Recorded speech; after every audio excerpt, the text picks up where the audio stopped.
Gratidão, sou Ricardo Jimenez, estou aqui para dividir com vocês essa nova forma de contato, de diálogo que a gente vai manter através do blog, que são esses vídeos que a gente vai produzir a partir dos artigos que a gente escreve durante a semana. A gente vai pegar os assuntos mais comentados, os assuntos dos nossos artigos, e vamos dividir com vocês nesse formato, e eu espero que vocês gostem.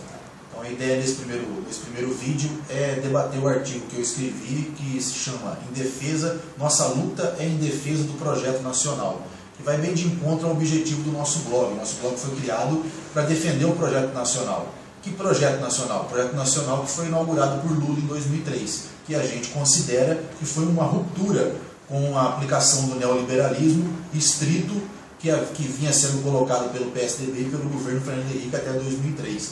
A partir de 2003, o Brasil começa a construir um novo projeto de nação, um projeto de cunho mais nacionalista, um projeto mais voltado para as questões sociais, principalmente com o claro e objetivo, importantíssimo objetivo da inclusão social. De modo que a gente pode considerar que esses 3 primeiros mandatos de Lula e Dilma como um processo vitorioso, porque aquilo que foi colocado como agenda desse processo de desenvolvimento foi alcançado.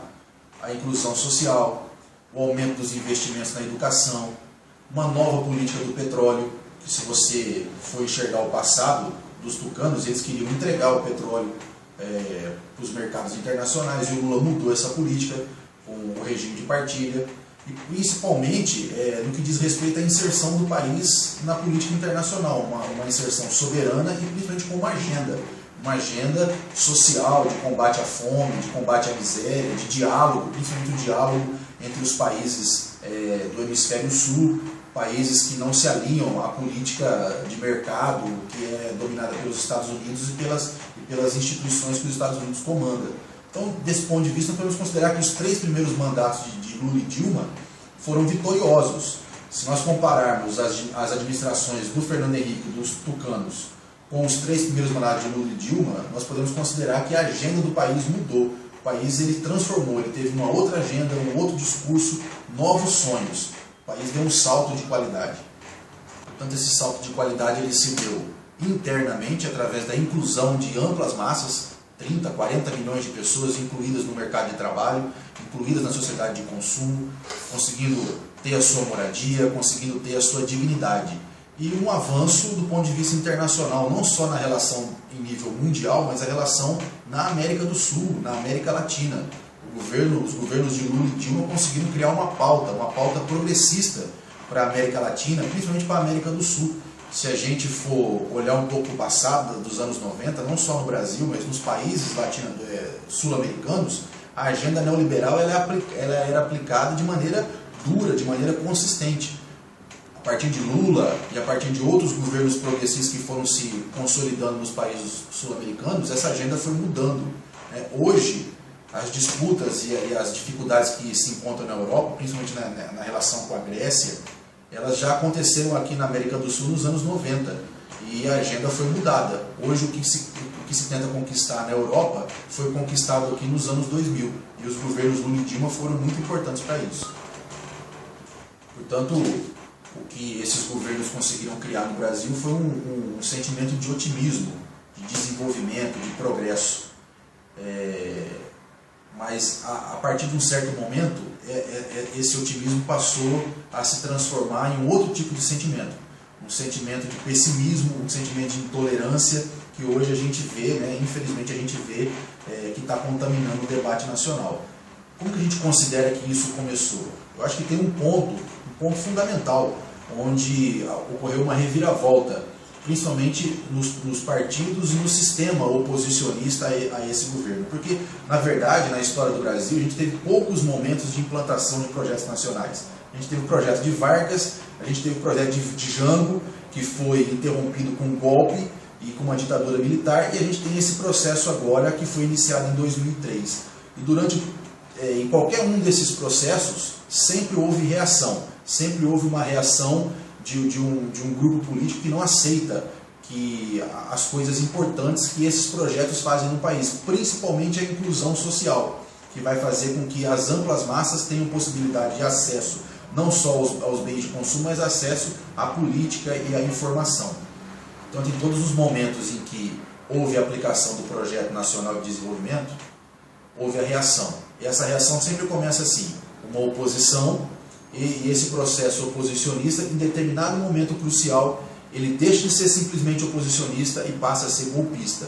Nessa atual circunstância, nós acreditamos aqui no Calçadão que esse momento se deu na descoberta das jazidas de petróleo do pré-sal, que é uma quantidade gigantesca de petróleo, se fala em até 100 bilhões de barris de petróleo. O que aconteceu em 2009? O presidente Lula, naquele momento, pega todas essas jazidas que já estavam descobertas, que ainda podem ser descobertas, e passou para o regime de partilha. Não só passou para o regime de partilha, como colocou a Petrobras, a estatal brasileira, como participante em todos os contratos que foram feitos nas bacias do pré-sal. Esse é o limite onde a oposição do Brasil deixou de ser uma simples oposição e passou a ser golpe. Ela já havia tentado transformar o ambiente político brasileiro num ambiente de golpe no julgamento político do Mensalão, mas a capacidade pessoal de Lula conseguiu reverter isso. E ela encontrou de novo um novo ponto, um ponto onde o golpismo se iniciou. E, na nossa opinião, é exatamente na descoberta do pré-sal e na mudança do marco regulatório para o regime de partilha, com conteúdo nacional e com a participação da Petrobras. E é preciso definir, quando a gente fala de oposição, essa oposição que deixou de ser uma simples oposição e passou a ser um movimento golpista, a gente tem que definir bem. Na nossa opinião aqui no Calçadão, o núcleo duro do oposicionismo no Brasil se faz da aliança mídia-tucanato. A mídia monopolizada na mão de uma meia dúzia de grandes famílias milionárias, que foi construída na ditadura militar, apoiou a ditadura militar, foi consolidada nos anos 80 no governo Sarney, quando o ministro das Comunicações era Antônio Carlos Magalhães, que disseminou concessões de radiodifusão na mão dos políticos, que hoje constitui o movimento oposicionista, e o PSDB, que foi o responsável por aplicar no Brasil a agenda neoliberal nos anos 90, que foi tirado do poder pela eleição de Lula. A partir do momento que Dilma, que foi indicada por Lula, vence as eleições, esse movimento golpista começa a crescer a sua escalada. O movimento primeiro oposicionista, que hoje é golpista, começa a crescer a sua escalada de virulência. As eleições de 2010 já frustraram os planos dessa oposição, e as eleições de 2014, quando eles tinham certeza que venceriam, foi a gota d'água. A partir do momento que Dilma venceu as eleições de 2014, o estopim do golpe foi aceso. Em relação a esse ambiente golpista que foi se formando, que acabou transformando o sentimento de otimismo em sentimento de pessimismo e apreensão que a gente vive hoje, ela também tem um marco importante, que foram as manifestações de 2013, quando a atuação da mídia conseguiu transformar uma manifestação do passe livre, que eram contra a violência da polícia de Alckmin e de Cabral, em São Paulo, no Rio de Janeiro, em uma manifestação anti-Dilma, usando como principal argumento os gastos, o argumento falacioso dos gastos da Copa do Mundo. Ali se conseguiu criar um caldo de cultura que vai desaguar nos movimentos de 15 de março e 12 de abril, que vai desaguar em todo esse movimento coxinha, reacionário, que inclusive vai influenciar muito a eleição desse novo Congresso. Esse novo Congresso que faz com que figuras que não têm expressividade política nenhuma, que surgiu lá no baixo clero, do fisiologismo puro e simples, se torna presidente da Câmara dos Deputados e consegue implementar uma agenda regressista, seja no ponto de vista dos direitos civis, seja no ponto de vista dos direitos sociais, seja no ponto de vista da soberania nacional, já que, se aproveitando dessa brecha, políticos que fazem parte dessa oposição e hoje do movimento golpista atentam contra o patrimônio nacional na tentativa de entregar as jazidas do pré-sal para as multinacionais. E, aliás, por falar em Petrobras, isso é uma das coisas mais importantes, está no coração do golpismo, que é atingir a maior empresa do Brasil. Não só por atingir a Petrobras, por causa dos interesses que eles mantêm com o capital internacional, com as multinacionais, mas atingindo a Petrobras da maneira como está atingindo, com essas investigações seletivas e com a participação da mídia, da forma como a mídia tem atuado, você atinge o Lula, porque uma das coisas mais importantes que o Lula fez nos seus 2 mandatos foi fortalecer a Petrobras, mudar a política do petróleo, e o Lula então se tornou um ícone de um novo momento de crescimento da Petrobras, inclusive repetindo a foto que Getúlio Vargas tinha feito com a mão suja de óleo. Quando você atinge a Petrobras, você atinge Lula. Então, todo esse movimento que está sendo feito para enfraquecer a empresa não tem só o seu viés entreguista, tem o seu viés golpista, de tentar atingir a maior liderança política que o Brasil tem hoje. Portanto, essas foram as condicionantes que nos levaram ao momento que nós estamos vivendo hoje, um momento de crise, de tensão política, onde a própria democracia corre risco. Haja visto as declarações das lideranças do PSDB no último congresso do partido, que abrem para todo mundo um ambiente de golpe descarado que está acontecendo. Num ambiente como esse, o projeto nacional corre um sério risco. E quando o projeto nacional corre risco, é que as lideranças políticas nacionalistas têm que aparecer, seja de dentro do governo, seja na sociedade, nos movimentos sociais, populares e trabalhistas. Do ponto de vista do governo, é preciso agir no parlamento, porque não é possível que um governo que foi eleito durante 4 vezes consecutivas consiga perder a maioria do parlamento assim.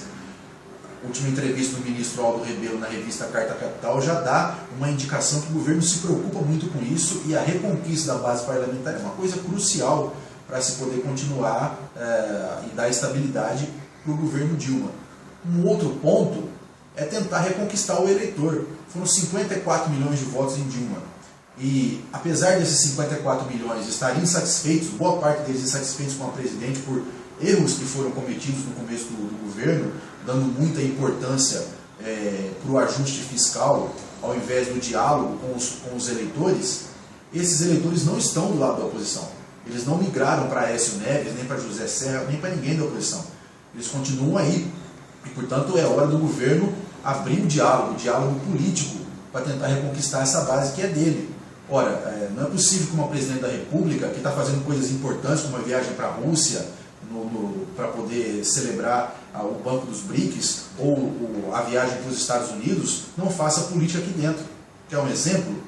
Essa visita do Papa na América do Sul, esses dias que o Papa tem passado aqui no Equador, na Bolívia, agora vai para o Paraguai, o Papa tem feito muito mais política, os seus discursos têm sido muito mais politizantes para o lado do social do que Dilma fez nos últimos 5 anos de mandato que teve.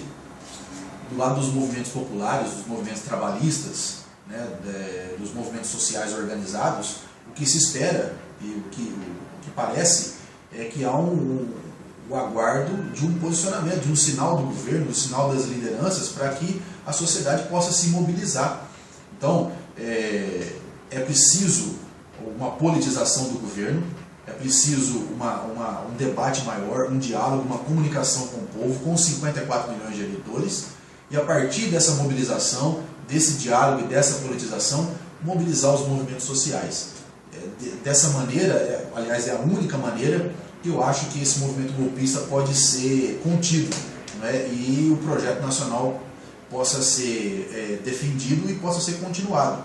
Nós somos um país de 200 milhões de pessoas, um país com proporções continentais, com desafios gigantescos na área da educação, na área da inclusão social, na área tributária. Nós precisamos fazer a justiça tributária no país, isso só vai ser feito com um projeto.